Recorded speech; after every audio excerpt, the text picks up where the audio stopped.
দেখো দুদিন শুধু উপরে ওঠা হয়নি, আর দেখো কত আম পড়ে আছে এখানে। এই দেখো, দেখেছো আমগুলো কেমন লাল লাল হয়ে আছে? এই দেখো,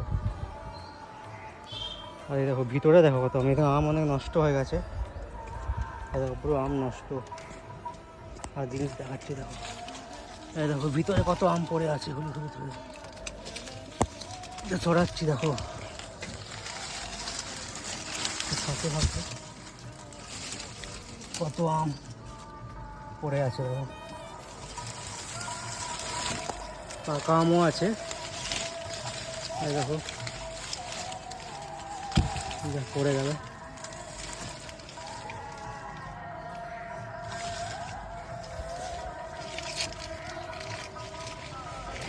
এই দেখো আম হলুদ হলুদ হয়ে গাছ পাকা আম, পুরো হলুদ হলুদ হয়ে আছে। এই যে এখনো এক ব্যাগ পুরো ভর্তি আম।